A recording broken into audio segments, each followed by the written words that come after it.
Welcome to the Voice of Supply Chain, brought to you by ISM New Jersey and SourceDay. The purpose of our show is to tell stories of people in supply chain doing extraordinary things. And I can't believe this is coming up on our 2-year anniversary of hosting our show. So this will be our last show of 2022, and we are planning to continue the show again in 2023. So excited to have a whole new lineup of guests next year. I'm your host, Sarah Scudder. I oversee marketing for SourceDay. Our software prevents late part deliveries for manufacturers by automating purchase order changes. If you want more intel on what's happening in the supply chain manufacturing world, I post a lot of content, oftentimes multiple times a day on LinkedIn. So you can connect with me on LinkedIn. And I have 2 hashtags that you can follow: Manufacturing Maven and Women in ERP. Today, our guest is Lara, and she is very themed for the holidays. So nice way for us to close out our last episode of the year. So Lara, I always like to start off the show going way back in time, things you probably haven't thought about for a very long time. So we're going to kick off with childhood. But before I do that, I want to encourage those of you who are joining us live today to drop a note in the comments. Tell us where in the world you are joining us from and something you are looking forward to doing or experiencing during the holiday season.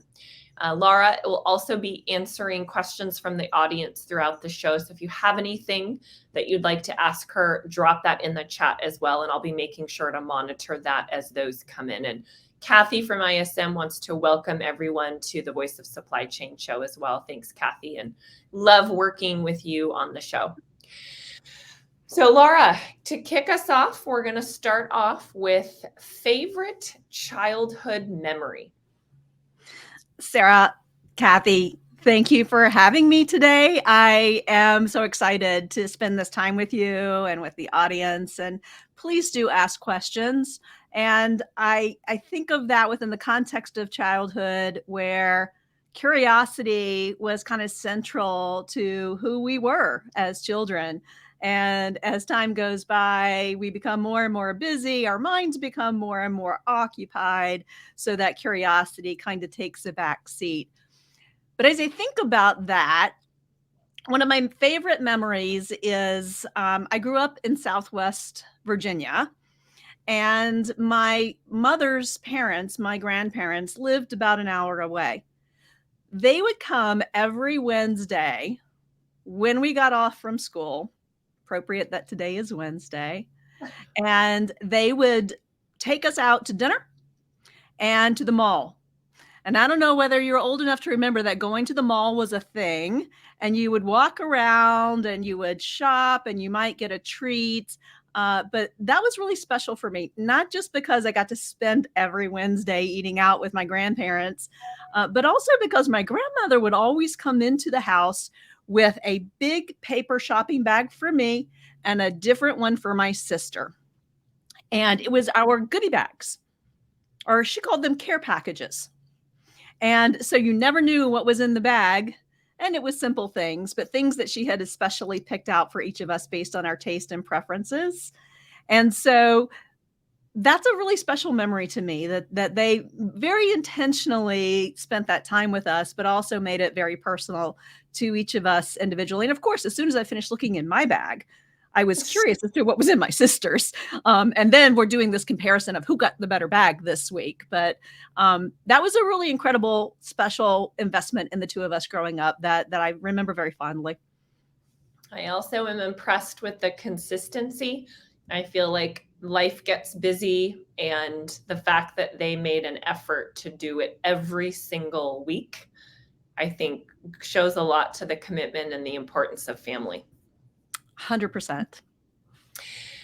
Lara, what in your childhood shaped you to be the person that you are today? I didn't realize it at the time, because we just accept life as children. It is what it is. But my mother was the very first example of a professional woman in my life. But she was also a full-time mom, a stay-at-home mom. And so what she did was she got her cosmetology license. She transformed our basement into her salon, and she built a clientele. And so she was always home for us, and she was providing an example of work. And she built her clientele over time. Eventually, we moved into a house that my parents built, and her salon became its own space designed by her in the house. And so she demonstrated to me how you can pursue your professional dreams and nurture your family. And it's not easy. I can remember coming home from school and there was always a pile, like a big pile of clean hair towels for me to fold and take to the salon to restock the shelf. So there were things about it that I didn't necessarily appreciate, but looking back on it, she demonstrated for me that being a professional woman and a mother and a friend to your children and a partner to your spouse was all very doable. Easy? No. Doable? Absolutely. Did your mom have a name for her business? She didn't. Nobody's ever asked me that. She just had people that followed her when we went from the basement salon to the salon on the side of the house that was built. They just came with her. And I could always tell how busy she was when I was walking home from the school bus stop, depending on how many cars were lined up out front and how many chairs were filled in that moment. But she had a very loyal following. Mm-hmm. Do you think growing up, I would call that to be an entrepreneurial family or an entrepreneurial household? What do you think that taught you about business and life, seeing your mom go through that? It taught me determination. It taught me a can-do spirit. It taught me optimism. Even when you're facing your most challenging moments, there's a way through. There's a path. There's a plan that can be built. There's a set of goals that you can achieve. And so I'm always thinking forward on what's next and how am I going to get there? And what's the value of it? And why is that something that's important to me? And that was just kind of inherent in who she was and is. My mom's still with us. So we've got some comments coming in. We have Susan joining us from St. Petersburg, Florida. And she is starting the holiday season with her son home from college. So awesome to have you with us today, Susan, and hope you're spending some quality time with your son. We've got Vera who says the mall was definitely a thing. And Susan also said going through the Sears catalog and she remembered circling all the things that she wanted. Love that. I remember that as well. And as a child, what you did with that catalog was flip it over and start in the back because that's where the toys were. And then you knew you were getting close to the end of the toy section when you started seeing the bicycles and the bigger ticket items. And Susan, so glad you're with your son. Just I'm an empty nester. My son is in Edinburgh, Scotland for his master's degree, which is a dream spot for him. And he missed his flight home this morning due to the chaos at the airport. So we're a little delayed, but we're right behind you with kids coming home from school. I feel like travel is just crazy this year more than any other. So hopefully he doesn't have to sleep in the airport. No, he went back home, but had to build a plan B. We all have those stories, those travel stories, don't we? So I just told him, now you're a seasoned traveler. What's a tradition that you learned from your parents that you've continued on with your own children or your own family? So growing up in Southwest Virginia, food was always central to our holiday celebrations. And we would always step it up a notch and, use the good linens on the dining room table and pull the china out of the cabinet and dress the table, and come up with a celebratory approach to our meals. And I have continued that tradition. In fact, the dining room table that I have was made from cherry wood that was chopped down from my great grandfather's farm. Wow. And so it's not, for me in my mind, as I dress the table, it's the same table with the linens that my mother gave to me, setting it up in the same way that we did when I was a child. We also have a tradition of having country ham at our Christmas dinner table, which is quite hard to find in Northeast United States, but it is a very specialized, very salty form of ham that brings back memories, because it was always a big deal when I was growing up, because my grandfather had to go way out into the remote parts of Virginia to find a farm where he could get a salt cured ham, which you cannot necessarily get at the grocery store or even through a specialty shop. So I pursue, where is our country ham coming from this year, as a continuation of that thought. It's not as difficult for me because I do compromise and get the pasteurized version, but it is still a very central part that we celebrate. Do we love the country ham? I would say different levels of appreciation for different members of the family, but we're all required to eat it. And I know from your fun facts that you shared with me, it sounds like you're quite the chef as well. I love to cook. I don't know whether I would call myself a chef, but there are very few plates that come back into my kitchen with food still on them. What is one thing that you've learned as an adult that you wish you knew as a kid?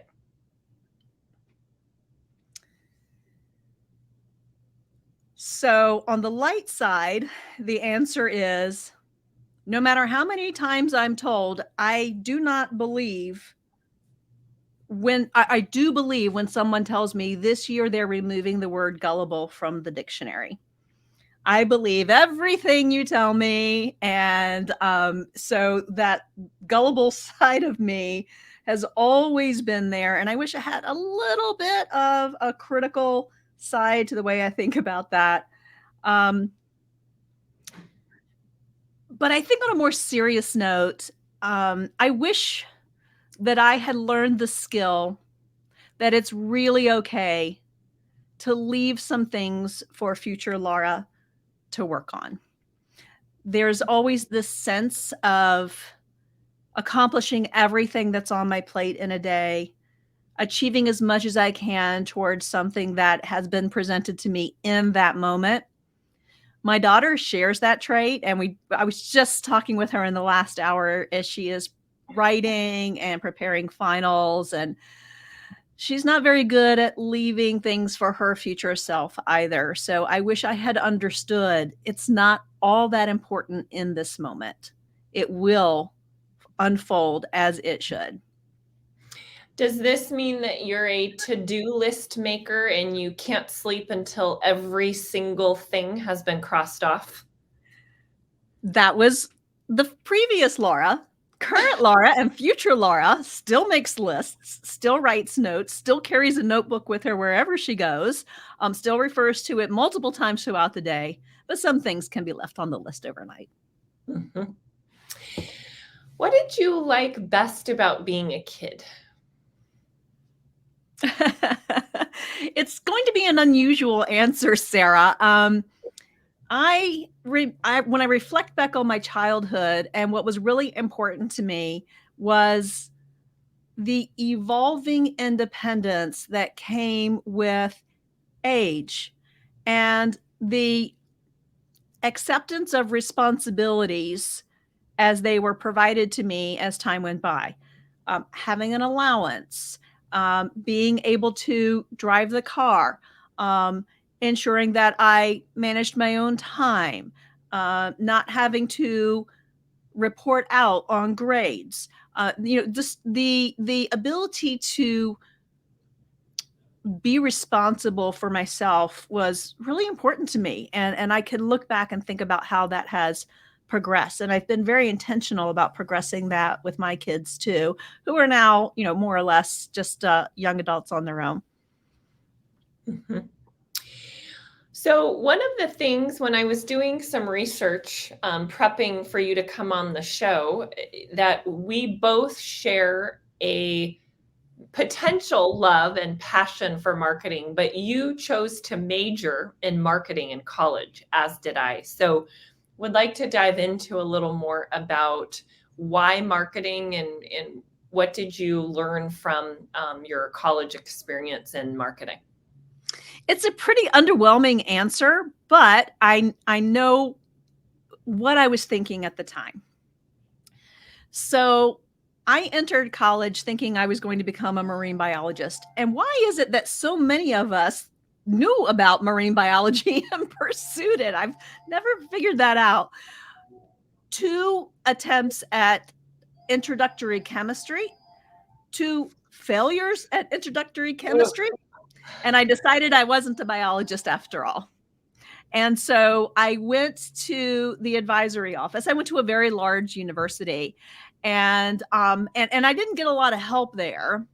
So then I went to the office for the College of Liberal Arts, and I picked up a brochure for a degree that's literally called marketing education.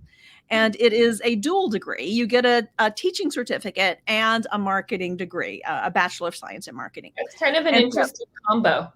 it is. And if you went to a school where there were kids that would go to school half day and then they had a work release program in the afternoon, I was their marketing teacher. That's what that role led into.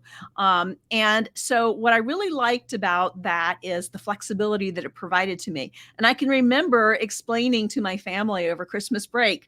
Christmas seems to be a theme in this conversation. But I remember explaining to my family, well, I can go into business or I can go into teaching. And so I have choices because they couldn't understand what it was I was aspiring to do. And to be Mhm. honest, I probably didn't know at that time which pursuit was more important or more appealing to me. I just knew that it was probably more in my wheelhouse than all that chemistry. And I also knew that I would have choices and flexibility, which was back to my independent soul, very appealing to me as a young woman. Mhm. We've got Susan who said she watched Flipper as a child and wanted to play with dolphins. Maybe For that's her. it. So, what's the most important thing that you learned during your undergraduate program? I learned um, how to be interdependent with teams. The marketing education department was relatively small. I think my graduating class had about 25 people in it. And so we were sent off to work on projects, and we got to know each other very, very well and are very close friends even today. So that's a really important element. But also, on a more technical basis, even though it was torture to me, the math was a foundation for my career and for how we think about how we do our work every day and what success looks like. Did you have to take calculus? Yes. So, math is my probably least favorite thing to do. And I went to a very, very small state school in California. And one of the reasons I chose to go to school where I did was one of the only business programs I could find that did not require calculus. I I understand that thinking.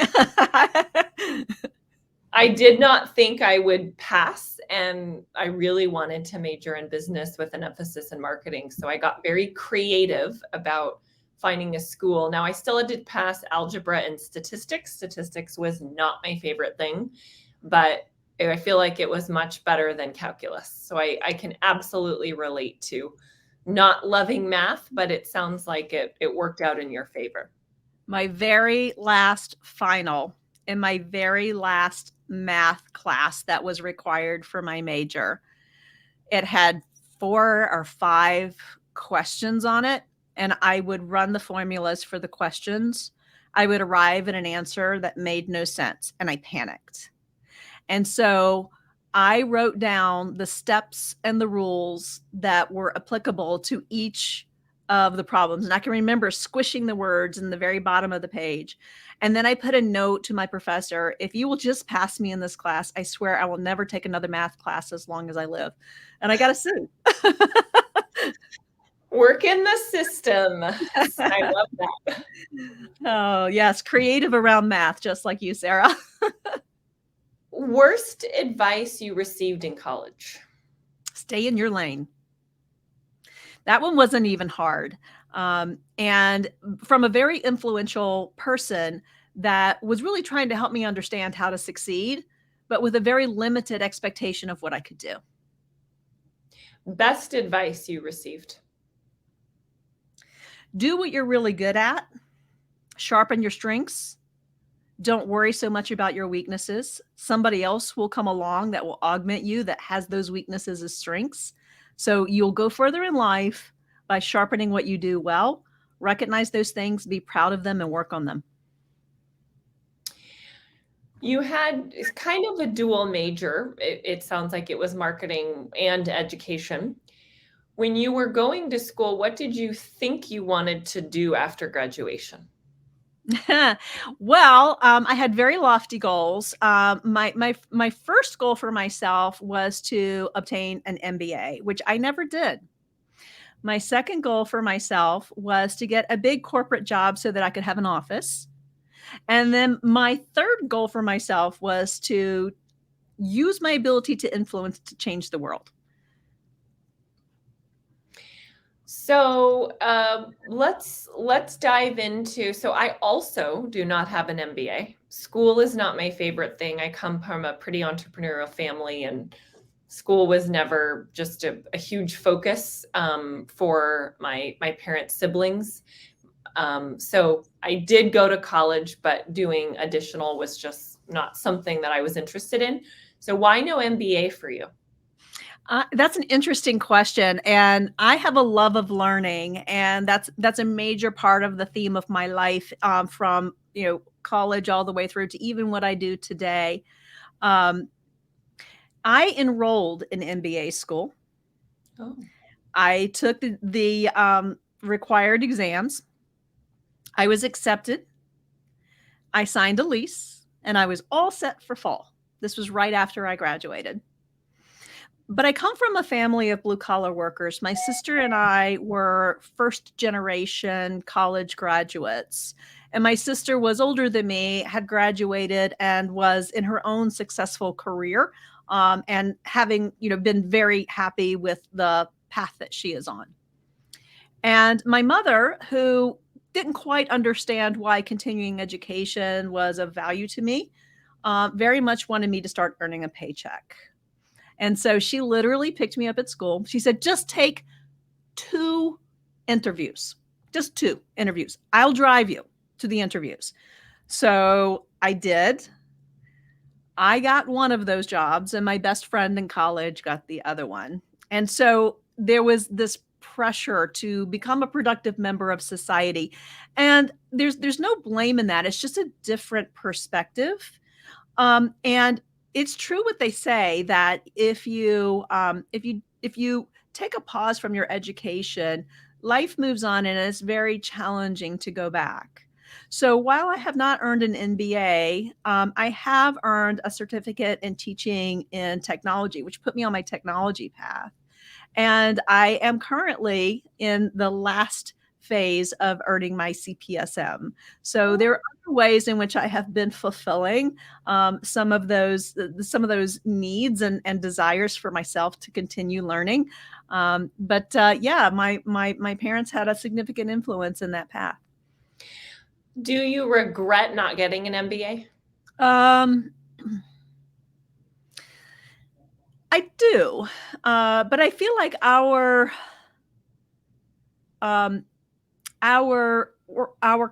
companies, our corporations augment that with strong professional development, capabilities. And if you pursue those and advocate for yourself, they're there. And I could look back on my career and I can see where attending the Center for Creative Leadership and having a professional coach and having a chance to go earn, technical certificates from Microsoft and other organizations, those have been presented to me.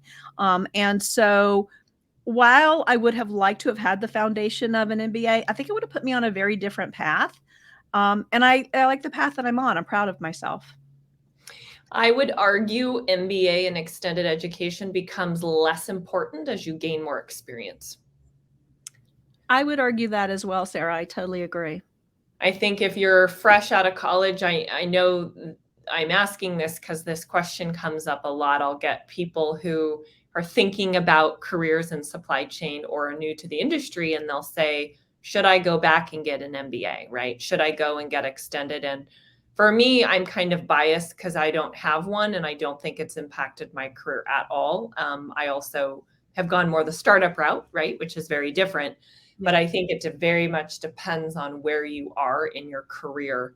If you're, 20 years out, I don't necessarily think having an MBA is going to help versus the experience and the businesses that you've worked at to back up your work.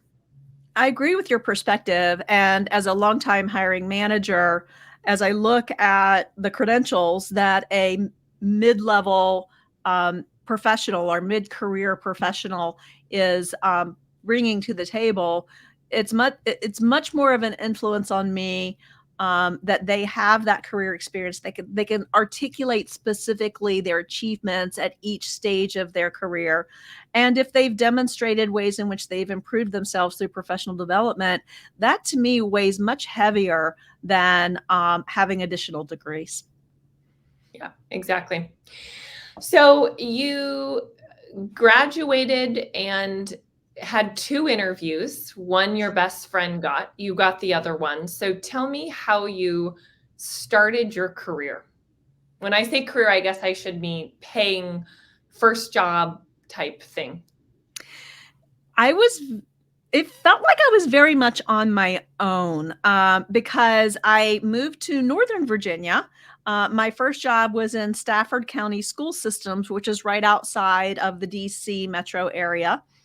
And I bought a house, a little 2-bedroom World War II era house that needed a lot of work. And I was very much on my own, during that time. And so I remember like setting up my own routines. I remember making decisions about ensuring that I had proper things to eat for dinner and, all grown up sorts of stuff to do. And it was a very good experience for me.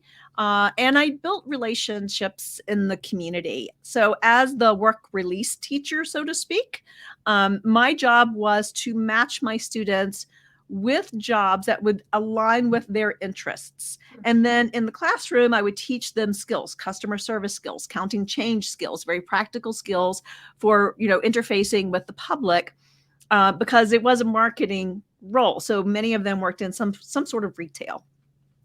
So building the relationships with their bosses and then evaluating them on the job, I would go and visit them in the afternoons and see how they were doing at their work. And they would get really puffed up and proud. It's like, oh, my teacher's here. And it was a really fulfilling experience for me to have that kind of a closer relationship with them with a different perspective on who they were as individuals besides who they were in just my classroom. And so that was really fulfilling, Sarah. I look back on that time and I think that was a really great introduction to my career. Mm-hmm. So you taught for about 4 years or so, was it? 5 years, yeah. Mm-hmm. Okay.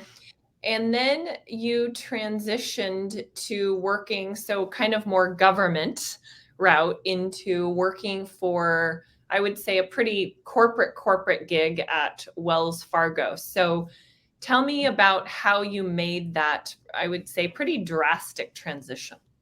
Isn't it?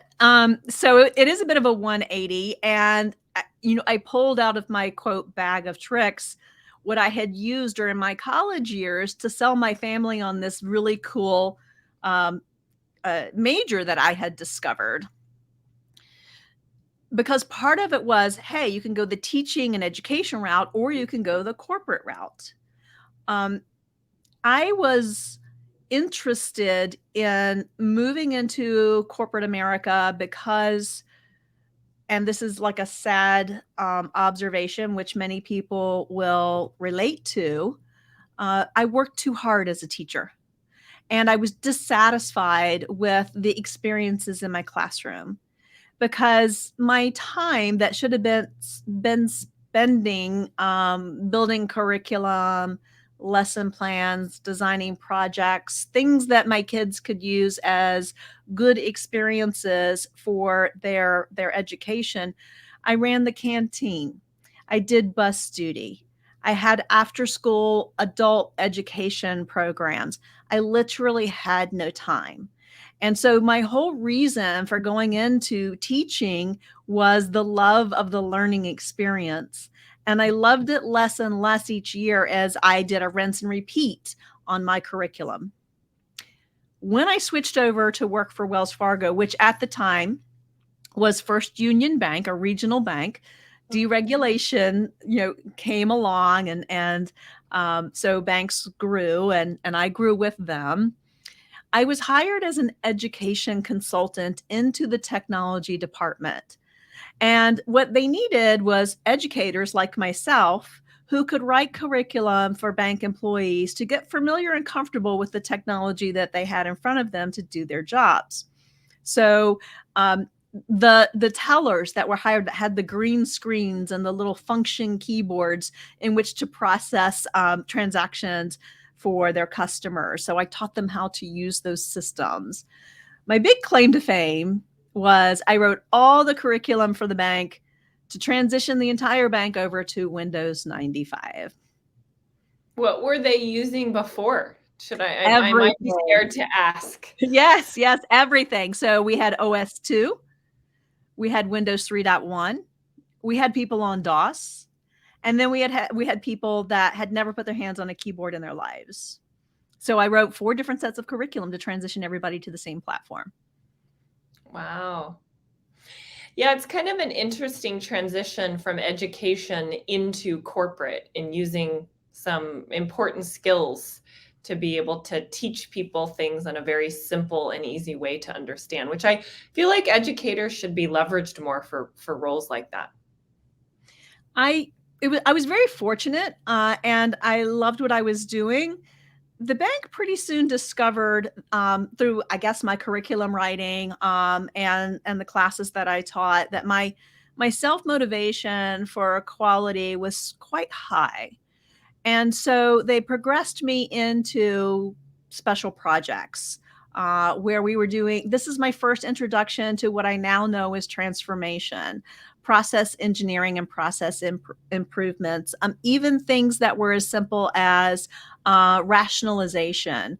At the time, we were also gearing up for Y2K, and I ran programs to modify our problem management and change management desks within the IT department. I also created our approach to asset management. At the time, we called it everything from the mouse to the mainframe, where you're simply managing your assets. And so I did a number of things that were very transformation centric very early on. And that had a lot to do with the acquisitions that were taking place in the banking industry because of deregulation, and trying to operationalize on a single platform so that you could make those deals accretive very quickly in the process of buying very large counterparts and bringing them on board. And that set me off on my transformation journey that has just built as time goes by. So you stayed at Wells for about 10 years, and which is a long time to stay with the company. Why did you stay? And when you left, what were you ultimately doing for them? You mentioned the transformation piece, but I feel like there was a lot that you did that kind of catapulted your career in supply chain. Yes, there's one person or one person in particular that influenced that in my life. I was doing the transformation work in our very large and complex technology environment. And I segued into advanced technology, or what we called the ATG, Advanced Technology Group, where we incubated the new technologies that we would then propagate throughout the bank. And I ran 5 centers of competency in ATG, everything from learning and figuring out how to use Java to Lotus Notes. Do you remember that? So I never used Lotus Notes myself.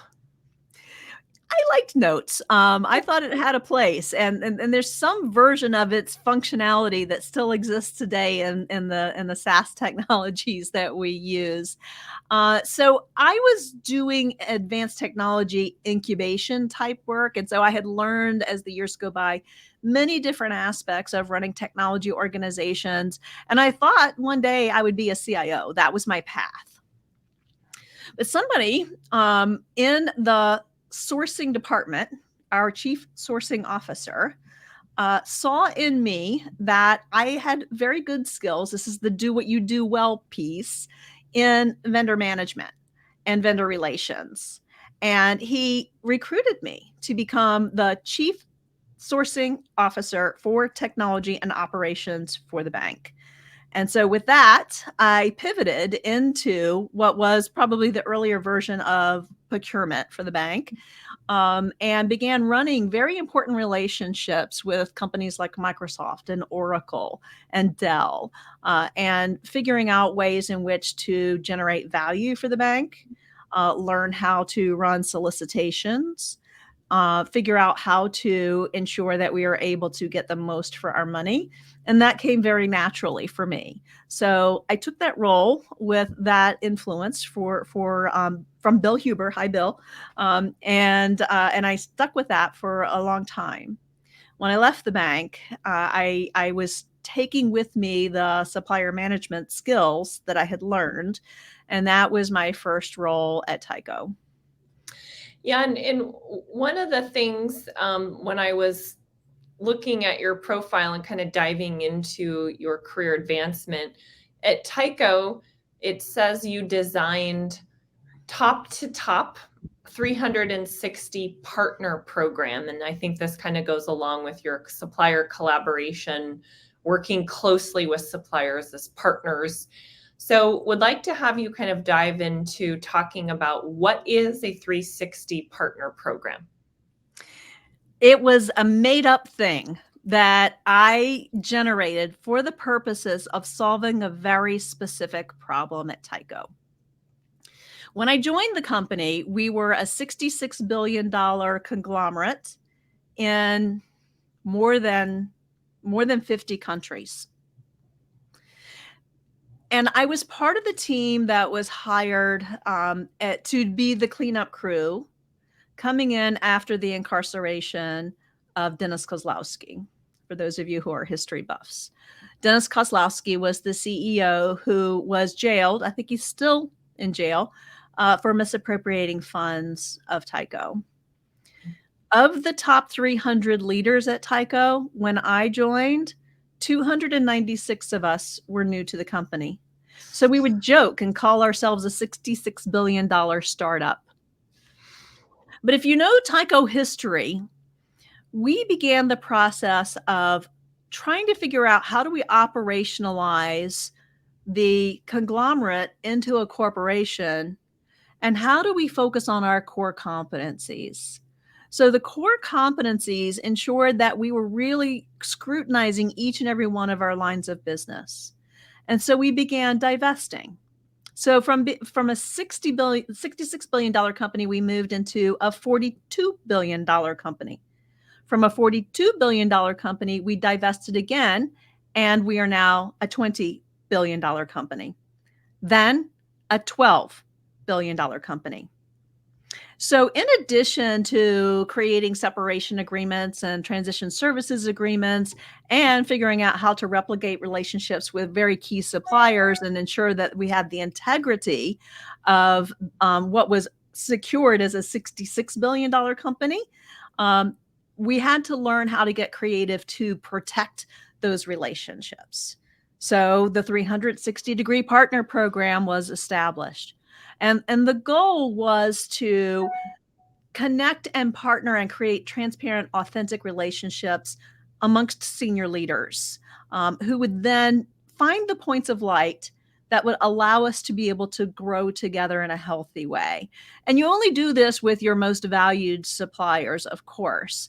But once you get the right people in the room with the right frame of mind for that growth centricity, those points of light start to shine. So if you can understand, for example, your suppliers, what are they investing for their own research and development? And what can I do as a customer to contribute to that so they can accelerate those goals for themselves? And when you have those kinds of conversations, then just that supplier, vendor kind of relationship begins to soften, and you begin to be more partner centric. So the crux of that program was designing those relationships, building very intentional teams for those relationships to be able to thrive, and then to be able to measure the progress on both sides of the table as a result of having worked in that fashion. I would almost argue you were years ahead of your time. I feel like supplier collaboration and supplier relationship management has really come to the forefront in the last couple of years, given COVID. And those that did not do this well were not the customer of choice. They were the customers that were not getting products. They were getting late orders. They were getting incomplete shipments. And those that really had solid partnerships and programs in place were being prioritized and getting that limited supply. Isn't it great how that works? When you really invest in something, then it will give you returns. Are you going to be able to measure them all the time? Not exactly, but sometimes some of those subjective interactions facilitate the measures that prove the success. Well, and I would also argue it's the shift in mindset from cost to focusing on value, and just trying to nickel and dime to save a couple pennies here and there can have very, very significant detrimental impacts to your business. So it's important to think about how you're managing stakeholder relationships and talking about value versus just cost and cost cutting. Absolutely. And that has been a theme from the moment that we made up that program and how it was going to operate on behalf of Tyco's businesses. That mentality, that thinking, that whole design process, the interactions with the suppliers has continued throughout every role that I have held since then. Mm-hmm. So the other thing you launched at Tyco is something called a Global Partner Strategies. I think for short it's GPS Services Tower. So what is this, and why did it generate so much value for the company? It is our label for global business strategies.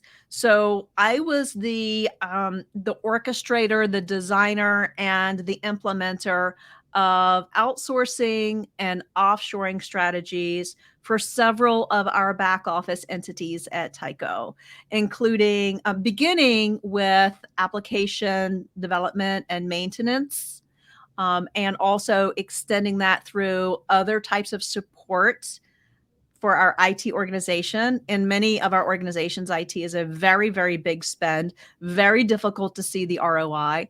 And so when you find relationships with third parties who could be a significant augmentation to those operations for a lower cost because you're implementing a global strategy, then you win. So we started there. And then we moved on to working with finance for very similar goals and objectives. And then finally, human resources for all of our human resource operations for Tyco. So this is where I racked up a lot of my international travel experiences. I feel like I have visited every country and location with significant delivery centers on the planet, at least as it was at the time. And being the champion of the global business strategy approach for Tyco and bringing along our C-suites and those 3 different major back office functions for the company was a really fulfilling, very challenging time for me, because I became just the champion of globalization and teaching people who had never been to India, what India can do for them, and opening their eyes on what these delivery centers are fully capable of doing, and actually more mature than ourselves, and being able to provide that fulfillment in the day to day, keep the lights on, and also the project design and execution. Mm-hmm. Yeah, two very big projects. I feel like these were really important in your career to help you kind of transitioning into running procurement departments. No question. And I almost hesitate to give the shout out because everybody gives this shout out, but the person who influenced me and led me down this path and ensured that I was taking advantage of my strengths was my boss, Shelley Stewart. Shout out to Shelley. Shelley, if you're with us today, kudos to you. So you were at Tyco for a few years, and since then you've transitioned to running procurement for several organizations. So would like to have you just kind of walk me through that career progression and point out some lessons learned or best practices for those that are listening that are kind of looking to establish and build out their careers as well. I really appreciate that question because I think we all puzzle at all stages of our career, what the path looks like and why it's this and not that, and how to make those difficult choices. Do I stay? Do I go? Do I take this opportunity? Do I continue to thrive in place? So many different things that influence the way we think about taking steps forward. The first thing I will say is it's never a straight path. So be comfortable in the crookedness. And, for me, being a future CIO and getting comfortable with moving into supply chain was a really big deal for me. And then finding ways through supply chain while continuing to bring along my love for technology was also a bit messy for me. But it was very fulfilling. The first quote build, like business build that I did was for Merck, where we were building a center of excellence around externalization, which was their terminology for outsourcing and offshoring. And that was my first chance at running a supplier diversity program, which I did for a while there too. That program remains in existence today. It was the first time that they had done like a horizontal view of how we're working with third parties in an outsourcing and offshoring type way. And in doing so, really taking and using that value, Sarah, that you were talking about earlier for optimization and tuning and joint gain. That team is still there doing that work. I was there long enough to build it. And then I moved into insurance brokerage services.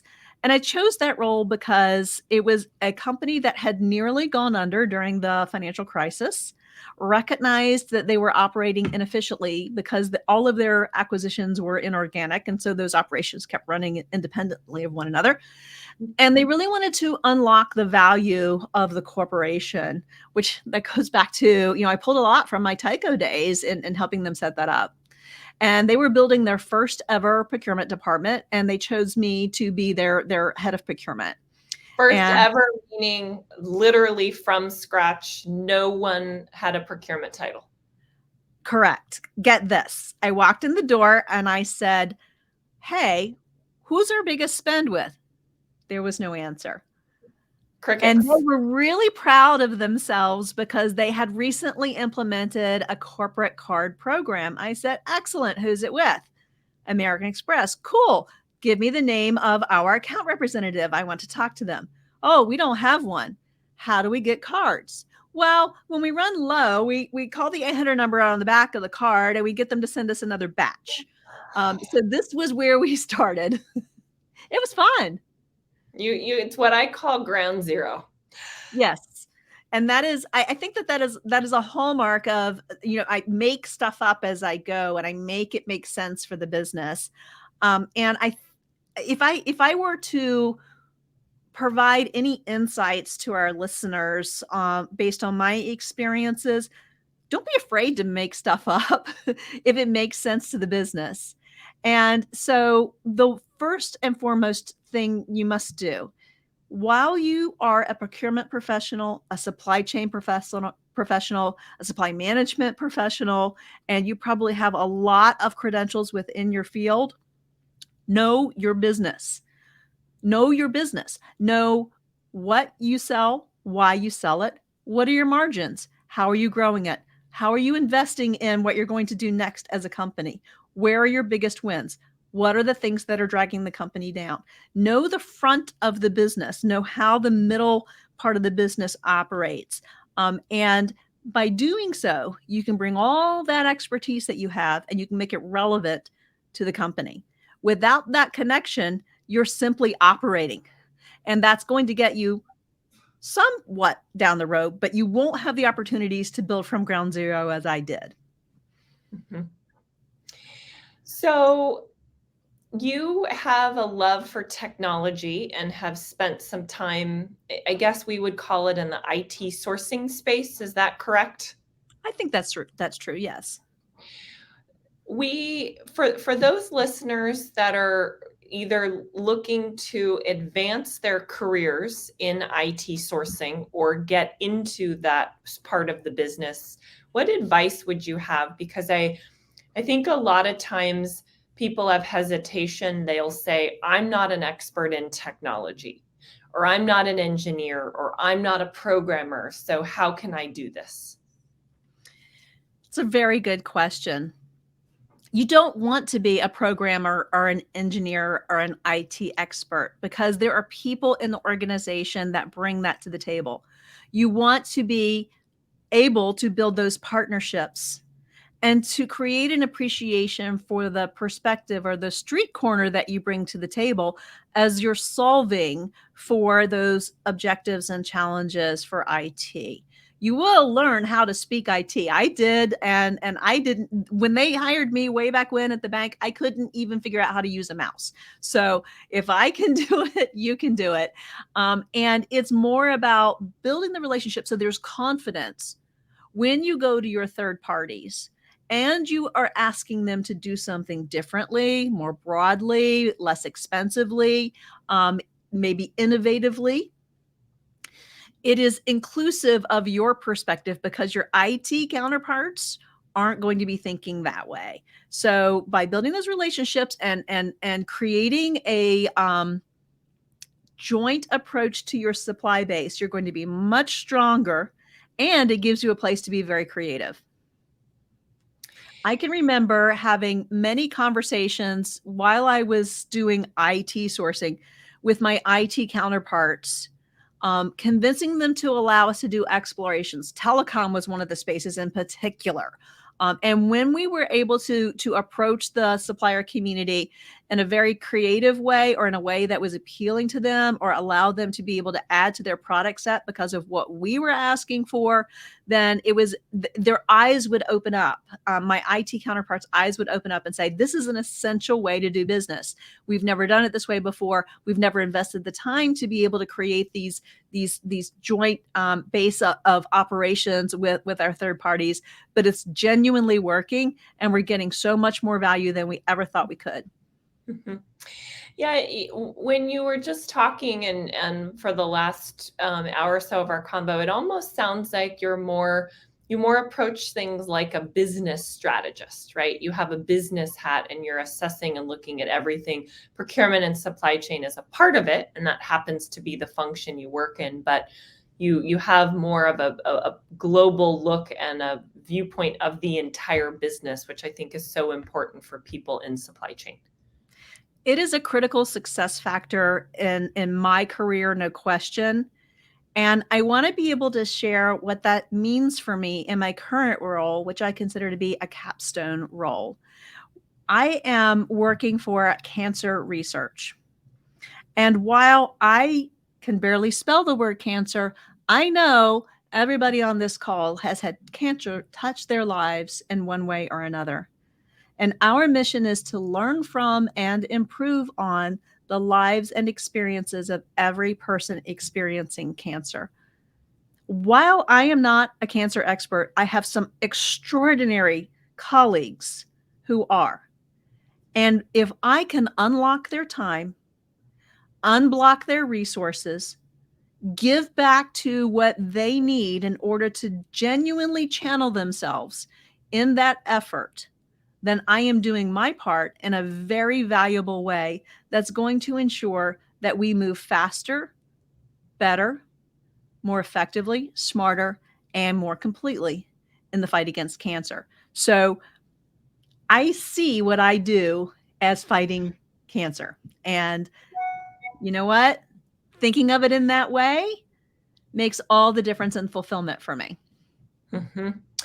So, Lara, we're going to move into our Spitfire round where I'm going to ask you a series of questions and you're going to respond with the first question, with the first word or phrase that comes to mind. Okay. Accomplishment you are most proud of? My children and their success. They are amazing members of society. Quality you admire most in yourself? I'm pretty driven, can be completely focused, and I am an accomplisher. I get stuff done. What's your dream? To influence. This goes back to my learning love. Helping people see their possibilities. Biggest pet peeve? So for the last many years, I've been a New Yorker. So lollygagging. I like to move around. I like to move quickly. I like to be focused and sharp. Favorite thing to do in your downtime? I read, I travel, and I ride my bike. I love to be in the sun. Advice you have for somebody wanting to accelerate their career quickly? Ask questions, go back to your roots and being curious, and don't hesitate to put yourself out there and do something you've not done before. My entire career has been based upon doing something new, not just for me, but for the companies I work for. Most fun thing you've done this year? Oh my, Sarah. Install my kid in Scotland.